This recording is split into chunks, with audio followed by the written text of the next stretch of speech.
Thank you for tuning in to the best parenting show on the internet, Post Daily Dose. It's the Post. It's the Post. It's the Post. The Post Daily Dose. It's the Post. It's the Post. It's the Post. The Post Daily Dose. It's the Post. It's the Post. Hey, good evening, Facebook family, and welcome to another episode of Post Daily Dose with me, your trusted parenting advisor, faithful guidance servant on the healing journey. What's my name? Big Papa Brian+Post. Hope everyone is doing fantastic on this freaking fabulous Friday. I hope you are tucked into your homes, into your little neighborhoods, and not venturing out too far, and staying your little booties in place and enjoying yourselves as much as you possibly can. Obviously, everyone's got to venture out every now and then, but if you got to go in Walmart, handle your business and get on back out of there. It's not funny. It's very heartwarming that when I am not doing a daily dose, some of you reach out and say, "Hey, are you okay?" Big Papa is doing just fine. I just sometimes, especially the last couple weeks, this has all been stressful for me as well. And I've just, I've been a couple of days where I'm just like, I'm just not feeling like dialing up and getting on that level for just a moment. So graciously, Christy has always filled in when I'm not able to show up for you guys. And so it's just one of the little ways that seldom am I not on Daily Dose because there's anything major going on. It's usually just because I need a little personal time, and sometimes it feels good just to take the evening off. And I know this is like the greatest little 10-minute parenting show on the planet because it's the only 10-minute parenting show on the planet, but that 10 minutes still requires some transition, and it requires some focus and some energy and some effort. So that's all that's going on. Hello, all you great, wonderful people from the Netherlands. Hope you guys are doing well. Hello, Lydia. Hello, Mimi. I see you. And hello, Katrina. Glad you were able to catch us live. So fantastic. So I got a couple things I want to talk to you guys about this evening. Number one is chores. One of my good friend, Ken Tom, asked me to maybe talk a little bit about, you got kids, you have chores that you expect them to do and, picking up after themselves. So what are my thoughts on that? So here's the thing. I've always said chores are very important for children. I love it when children, because it gives them a sense of responsibility. It gives them a sense of participation and cooperation. And so it's a very good thing for children to be able to do. However, when you set chores for your children, you have to make sure, number one, that they are emotionally, developmentally appropriate. See, just because your child is 10 years old does not mean they can handle a 10-year-old chore. When I was 10 years old, I was mowing the yard. Some of your 10-year-olds, you wouldn't want them to walk across the yard by themselves, much less mow the yard. So you have to make sure the chore is emotionally, developmentally appropriate. Number two, you have to be willing to invest the time and the energy to teach your child how to complete the chore sufficiently and successfully. See, this is where a lot of parents kind of lose their way. They think that if they tell their child, hey, clean up your room, hey, make your bed, hey, fold your clothes, hey, take out the trash, and the kids don't do it, then it's just because the kids are being willfully disobedient. As long as you're following that mindset, you are operating from a perspective of stress and fear. You are seeing your child as a threat. When you set a chore for your child to do, you have to commit to training them to follow through until they're able to do it to completion every single time. Some days they'll hop up and they'll make that bed and they'll clean that room and they'll take that trash out and you're like, fantastic, you're the greatest child in the world, I love you so much. And then other days, the very next day, you're like, hey, what happened to my fantastic, amazing child?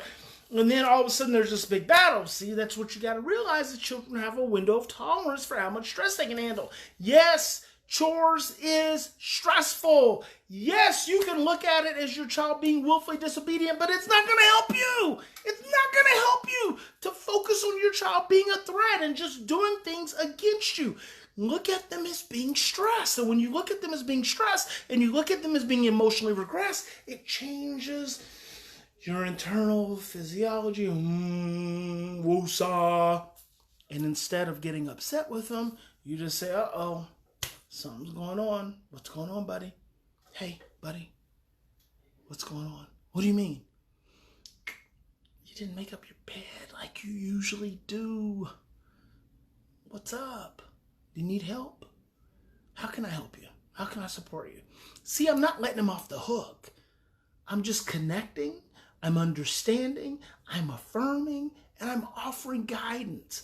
I'm offering teaching. I'm offering support. There's no blame. There's no threat. There's no nothing. Hey, kid leaves the shoes on the floor. You know what you do? Hey, honey, come here for a minute. Yeah? You should pick your shoes up. Tick tock, tick tock. I didn't say anything. Tick tock, tick. Means nothing. They'll go pick their shoes up. Maybe sometimes you just pick it up for them.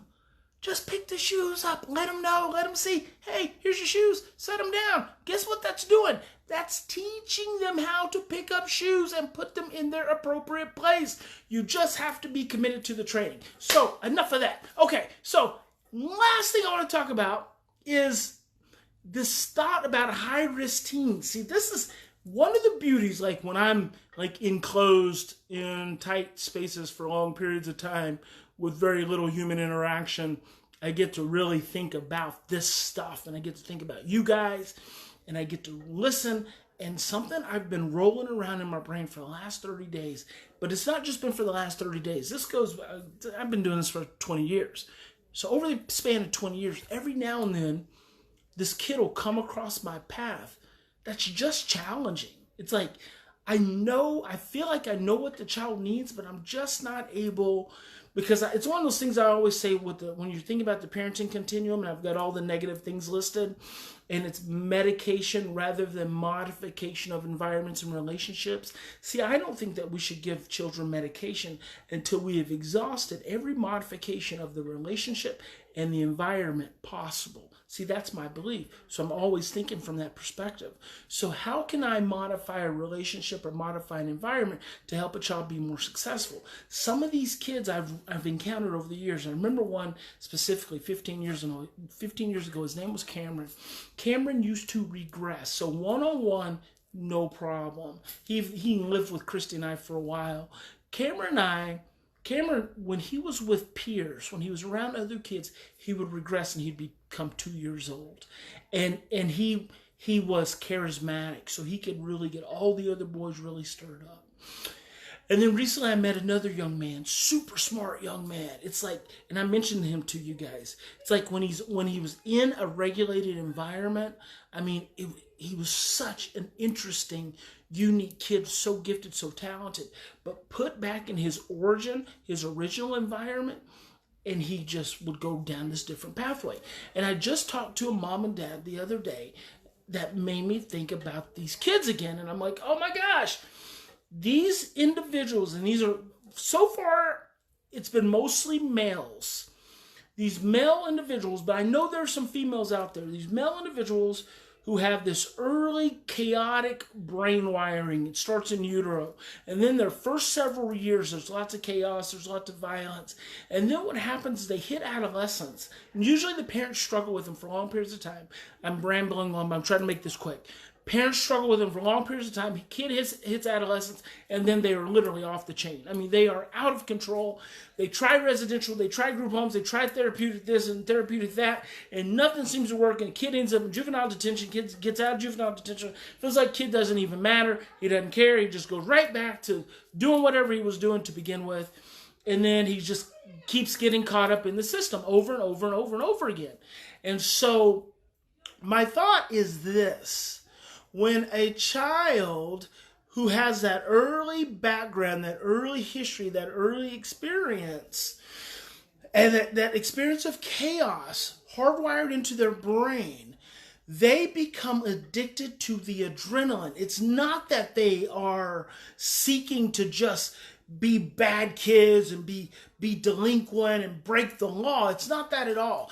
I believe that they are addicted to the adrenaline, the stress. It's addictive, and they're a pathway. So they've got this entrenched pathway, and they continue to pursue it over and over and over again. Here's what I want to do with these young men. I want to create an environment. It may be a home.